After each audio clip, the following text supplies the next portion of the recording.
It turns out that the overturning of Roe saved the lives of multiple thousands of babies across the nation. But some people think that's bad news. Find out why in today's episode. Plus, we bring you great news on a Virginia mom getting the final say, or should we say final prayer, after being banned from religious expression at her school board meeting. Welcome to Speak Up Virginia, equipping you to speak up on the life, family, and freedom issues that matter most to you. From the Family Foundation, I'm your host, Candi Cushman, with our president, Victoria Cobb. Well, welcome everybody. Great to have you back with us for Speak Up Virginia. Before we get started, I just have to reprise a topic here. Now, I had told you about during Halloween that we had these 20-foot, 12-foot, 20-foot skeletons, gigantic skeletons cropping up in our neighborhood, and then they just stay up. And it's kind of like they get back to school decorations if it's back to school time, and then they transition to Halloween, and now they're going to Christmas. But I'm feeling some poetic justice today because you said you saw these, because before you were like, you didn't know what we were talking about.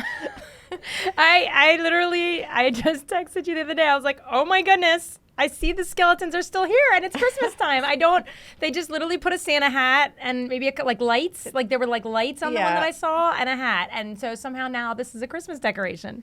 Yeah, so I was asking last time, what is the deal with these skeletons? What is the obsession? Well, I might have gotten a little bit of an answer because I found this news article. We're going to put it up on the screen for our YouTube viewers.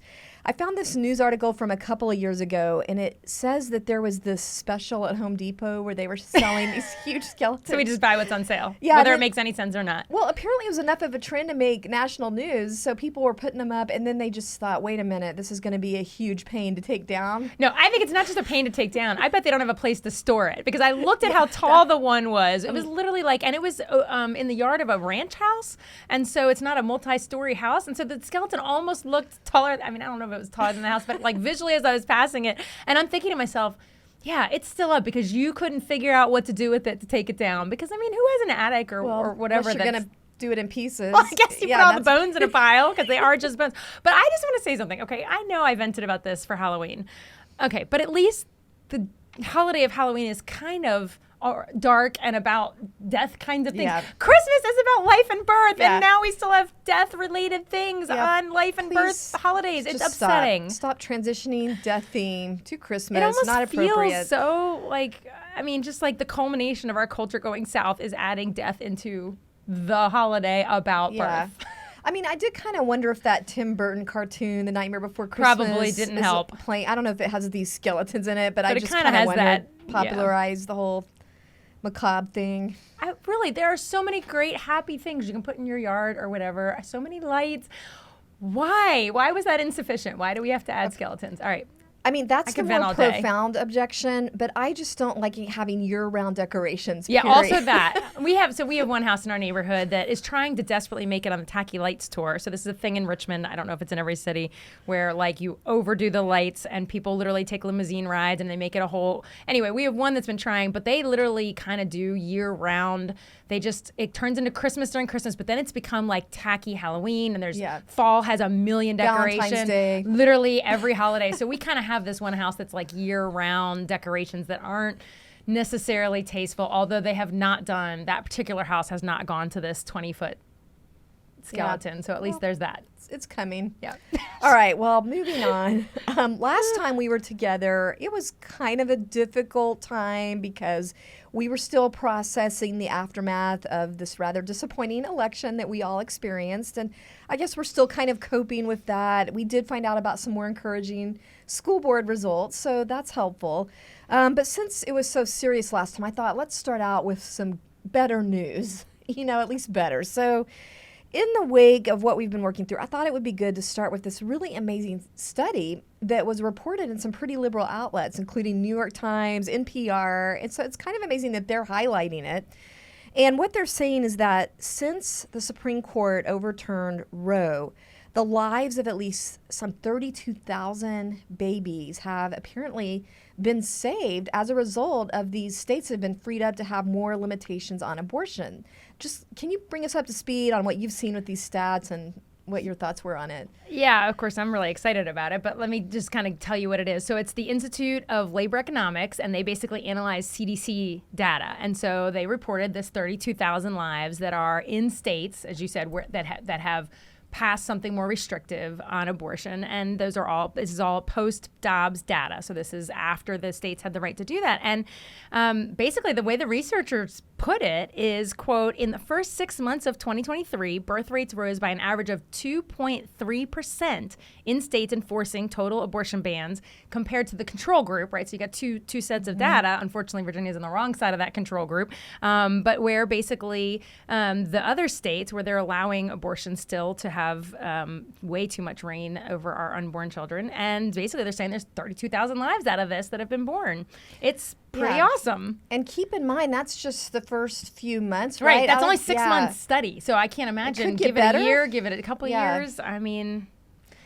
Yeah, we'll see what happens. I mean, you got the abortion pill competing with that and some other things, but this is very encouraging. I hope to see these numbers increase since it's just preliminary. And the percentage to 2.3, that's actually pretty significant variation, right? Yeah, I mean, according to the NPR article, they said it could reflect as much as a fifth of the people in those states with abortion limits who are estimated to be otherwise would be going for an abortion. So that's a big number. And what's interesting about this is it's sort of like they're kind of reporting it as not a good thing, right? This is their way of saying like women need this thing and they can't get to it, and therefore we've just got to get to the point where children are a blessing, not a burden.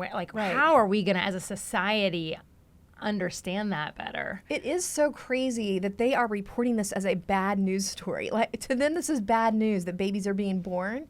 And kind of the way this whole thing was spun, they did an interview with one of the authors of the study, and apparently, at least this one author of the study did not feel like this was something to celebrate.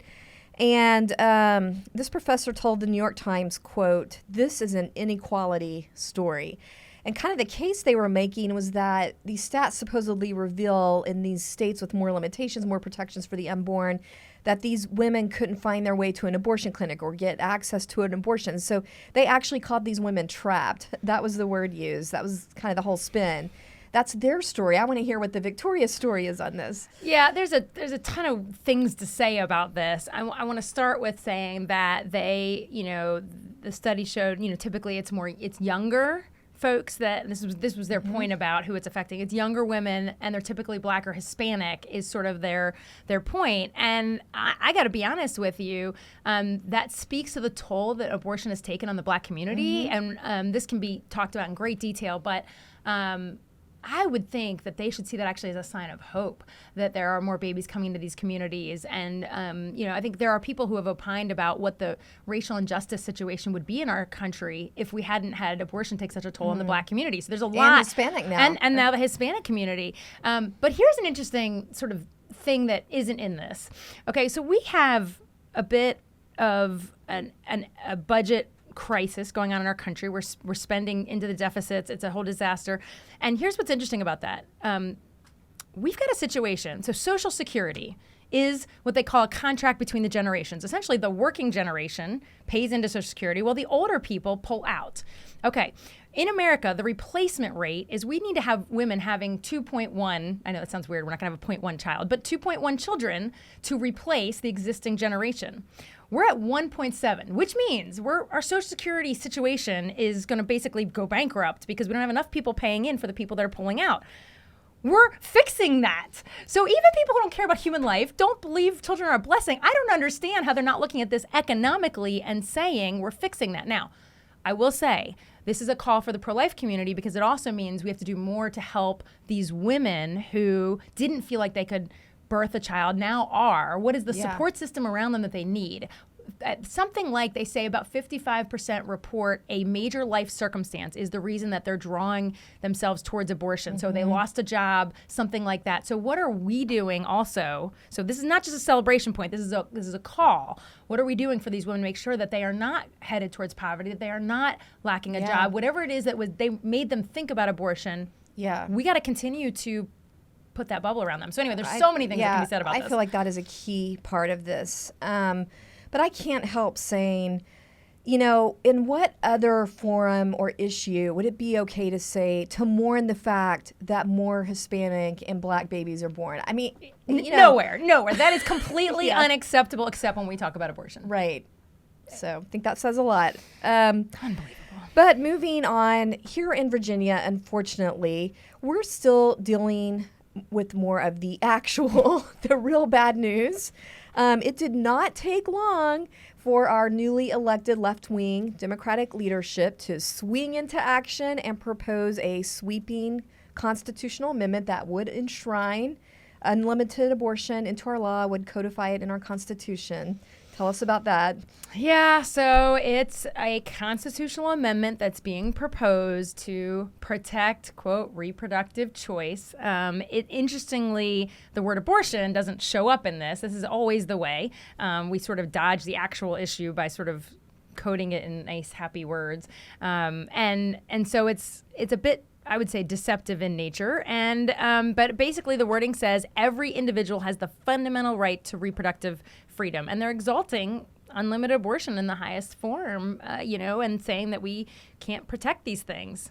Let's break that down a little bit. Well, first of all, I just have to say that you have this proposal that doesn't even say abortion. Yes, I do think that's deceptive. Well, and we've just had an attorney general in another state, or a court, I should say. We just had a court in another state actually say the wording on something like this isn't honest enough to go to the people. So they do have to watch themselves. I hope maybe we could, call them out on that. But so they're using the code word reproductive freedom. So that means an education opportunity for us. Right.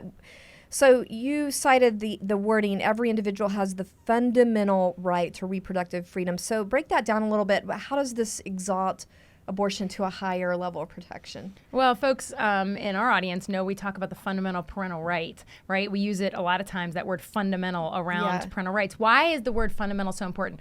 Fundamental was intended to be the rights given to us by nature and nature's God, right? That's what our founders sort of meant. Like, these are intrinsic. They are part of being a human being. And so they're using that word in a very deep-rooted way, and it puts it on par with things that are critically important, like the right of conscience, the right of our ability to exercise our faith. I mean, they're really trying to say, this is a big deal. They're trying to make it like one of the first freedoms. Oh, yeah, right? Absolutely. Okay.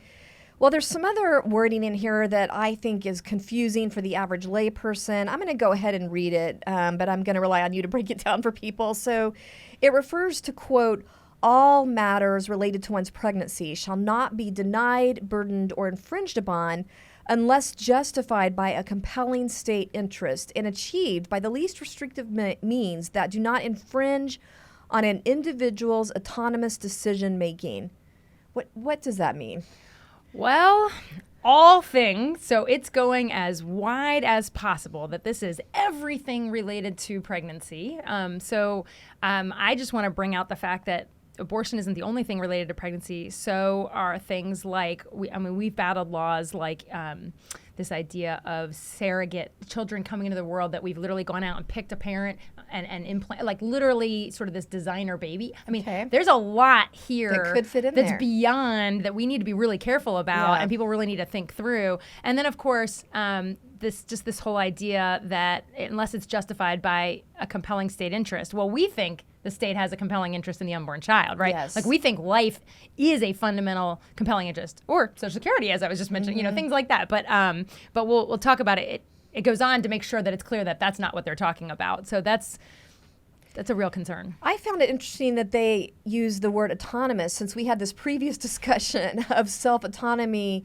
really having the highest value now over the protection of innocent life. Oh, I don't think there's any question. We as a society have moved self above all else, above, and we've seen this as a progression. It is above caring for other people, but now it is literally above protecting the human life of another person. And they're okay saying that. Okay, well, we're going to talk about in a minute what we're going to do about this. But first, I know one question people have is this going to protect or threaten, really? Sorry, what I mean to say is this going to threaten parental rights when it comes to people's kids getting abortions? Yeah, I don't think there's any question that we have a real problem here.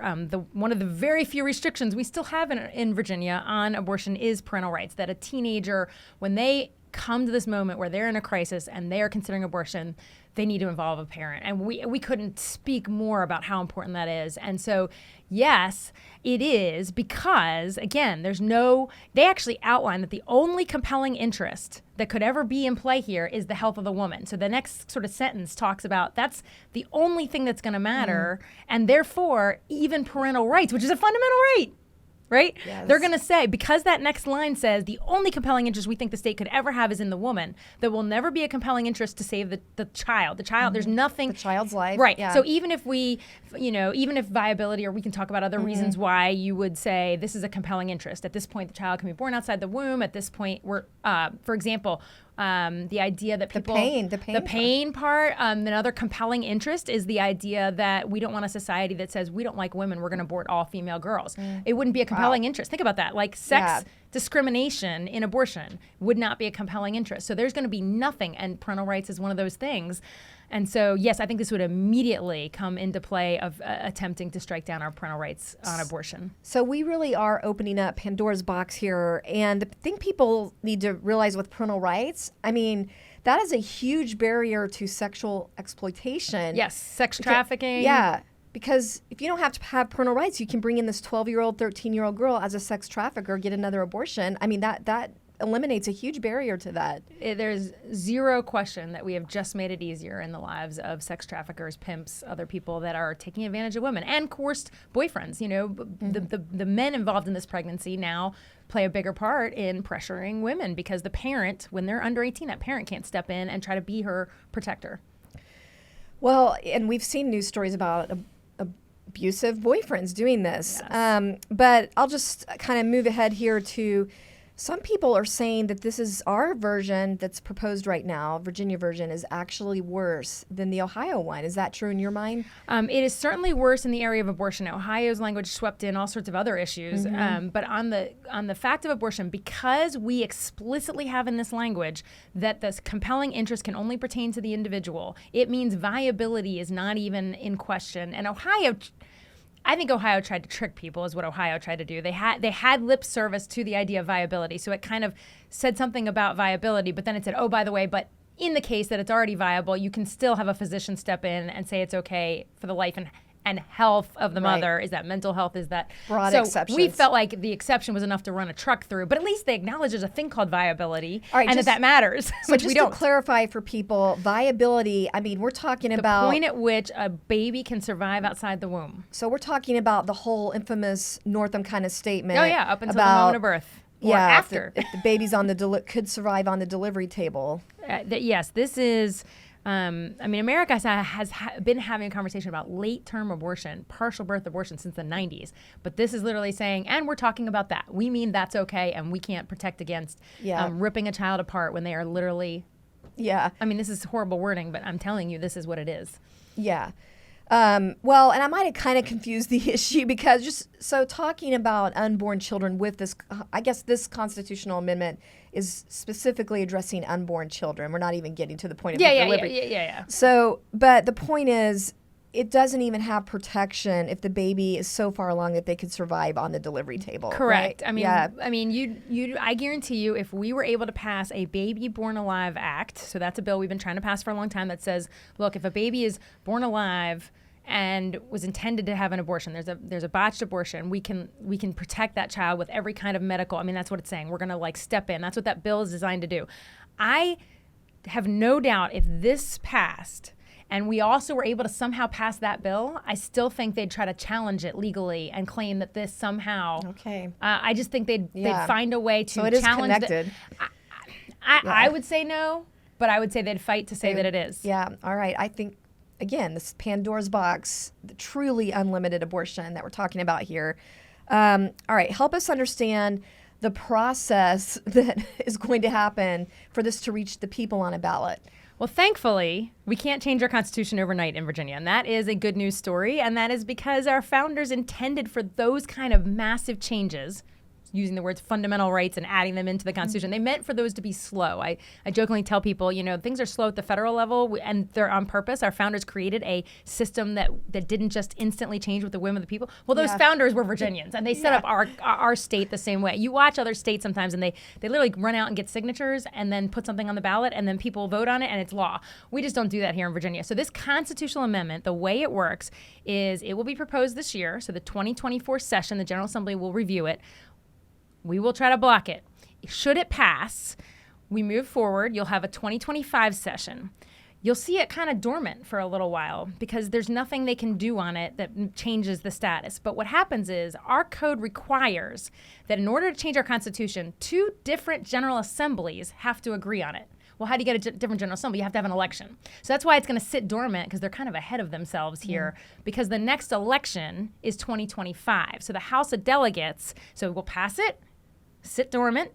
We'll have an election in 2025. They'll get a new General Assembly by nature of having a new House of Delegates. We actually don't change out the Senate then, but it's considered a new General Assembly. Okay. It would have to pass January of 2026, that next session. And if it were to pass, it would go to the people in the fall of 2026, so November 2026. I want to remind people, because we've been talking about, at least now with a liberal House and Senate, we don't have a governor that's liberal also, but the governor doesn't get a say on constitutional amendments. This bypasses the governor. So all of us who wish, in this case, Governor Youngkin, who has said he's pro-life, could just, no, we're not going to pass this on.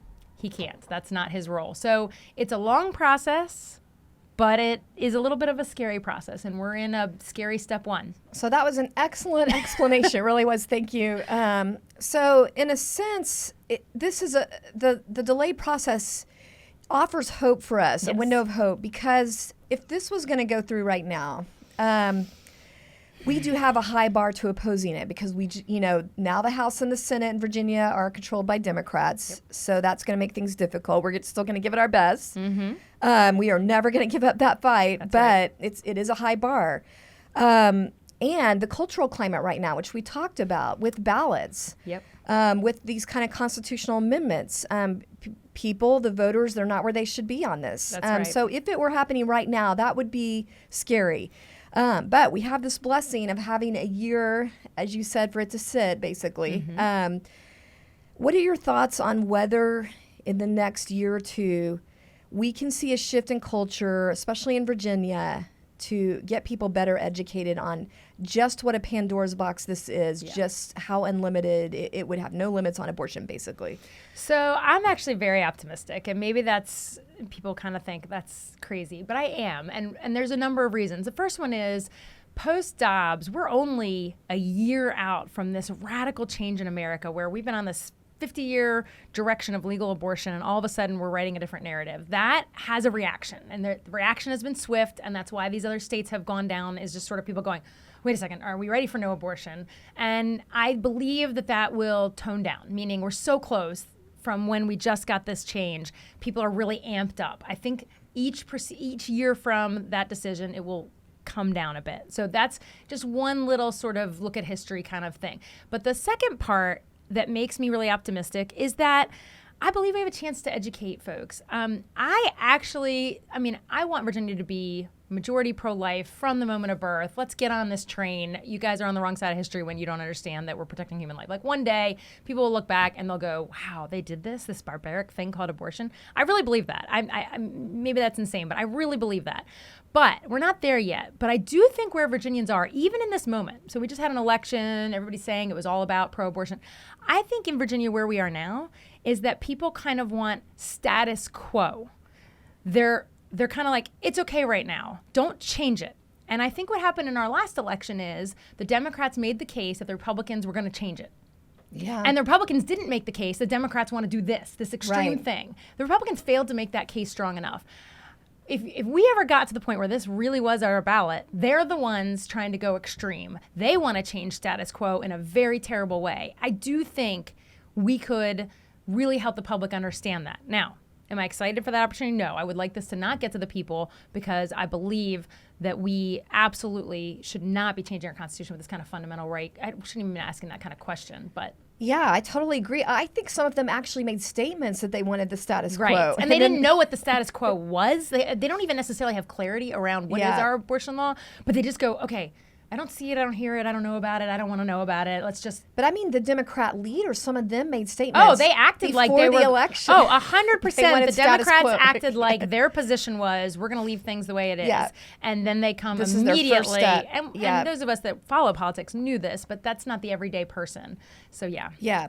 So I'm optimistic. And let me just say one more really quick thing. We are sitting here in December of 2023. We're talking about something that worst case scenario makes it through the process, November 2026. That is a lot of time for us to educate the Virginian people to understand human life. And darn it, we're going to do that. I mean, I'm really thinking about, and we're not going to wait till it shows up on the ballot. What are we going to do to help? I mentioned this earlier in the show, to help our society embrace children as a blessing. How are we going to move hearts and minds? We've got a couple years. We're not in, some of these states were in really jammed up positions. It's like, boom, Dobbs passes and I've got something on the ballot in 4 months. Yeah. We're not in that position. So we're going to take advantage of really helping people understand this issue. Thank you, Virginia founders, that we are not in that position. But the other thing that gives me encouragement is that we still have a lot of traction with this parental rights issue. People are for parental rights, the majority of people. And so I hope that we can wake people up that way, that it would jeopardize, at least on the issue of abortion, that as well. Yeah. Most moms don't want to find out that their child has had an abortion without their knowledge. And I think that can be a leading issue related to this constitutional amendment. All right. Well, after all of that, I feel like we need to end on an up note again. That would be good. Okay, well, we do have some great news to share. Some of our listeners might remember us talking about a Suffolk City mom named Angela Kilgore who tried to give a public comment at her school board meeting, and I think she just spontaneously thought she wanted to include a prayer at the end of it. She said something like, I just feel like our city is not going to make it through this without prayer, and she was promptly shut down, I might add, in a very rude and abrupt manner by the school board chair. But the audience was having none of that. And if you remember, they all decided to, or at least several moms in the audience decided to stand up and begin spontaneously reciting the Lord's Prayer. And it just got kind of crazy after that, because then the school board leadership asked the police to clear the room of these praying moms and went into recess as if, again, parents being treated like some kind of terrorist threat or something. They got to clear the room. So it's a little crazy. But the good news is that wasn't the end of the story. Yeah, we're really excited because this is a case that our Law Center, Founding Freedom's Law Center, kind of stepped in to help her out, and they joined with First Liberty. Folks might remember First Liberty Institute is the one that has represented Coach Kennedy with the football situation. So they're very well versed in religious freedom issues, and they came together and they sent a letter to the Suffolk School Board and kind of said, hey guys, FYI, here's what the law says about this, and you're really a little bit out of line. And after the board sort of denied wrongdoing and they sort of doubled down on their decision, our Law Center kept following up and kind of pushing on them, and ultimately they basically just made the case that she should be allowed to pray. And apparently the school board finally realized this, and that they had sort of misstepped and maybe kind of overdid their hand there and how they wanted it to go down. And so anyway, at the November 9th school board meeting, Angela was permitted to pray or make comments and included a prayer. Yeah, and boy, she did it with gusto. Yeah. We're going to play a clip of that in a moment. First, I'm just putting up a picture real quick for our YouTube viewers of Angela and our legal counsel, Josh Hetzler. They look very happy. This is the night that she said the prayer. So it was just fun. First of all, to be able to, the situation to be rectified like that and for her to have some form of justice. But Victoria, help us understand, what is the bigger issue at stake, even just in a symbolic matter, for her to be able to say this prayer in the end? Yeah, our point, and the reason our Law Center stepped in, is because we've got to tell these governments that they cannot disfavor religious speech, that they can't treat people of faith who want to share something that connects to their faith, they can't treat them differently than everybody else. And so we were pleased with this outcome and the correction that they made, and they essentially acknowledged that they were wrong to discriminate.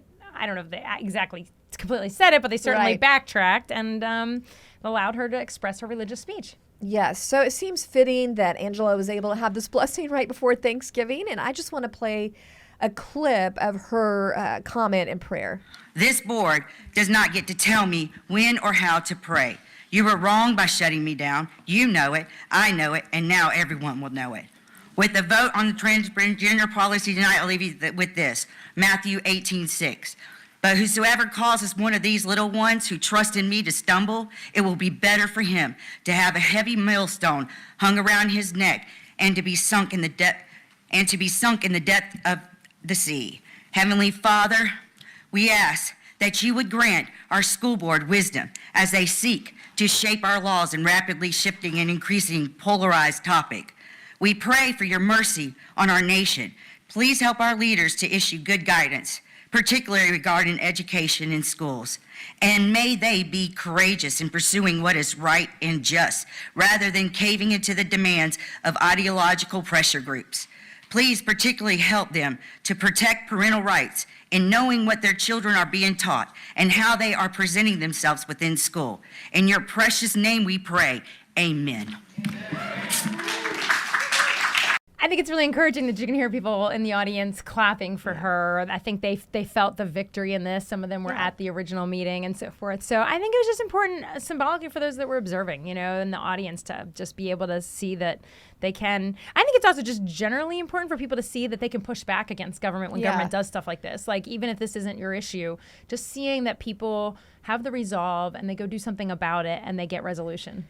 Yeah, I think that's why you heard that clapping, because there is some emotional encouragement for people just observing this. But what would happen if she didn't say anything? This is the thing. She could have attempted to pray. They could have shut her down. It could have been the end of the story. And I think that would have chilled all religious speech in the future for Suffolk. So I'm super happy about the outcome and happy for her and just for others who witnessed this, for them to know, no, I can't be treated differently. I'm not going to be treated differently just because I'm a person of faith. Yeah, and I think it prevents a ripple effect too for other school boards. Absolutely. So. We do hope this story, it has gotten some national attention, and we do hope, especially the ones in Virginia that we pay attention to, have heard the message and treat people appropriately. Well, I think that's a great note to wrap up on. It's nice to have something encouraging to end on and all the other cultural chaos that we're experiencing. So I'm glad to bring some positive news for our listeners.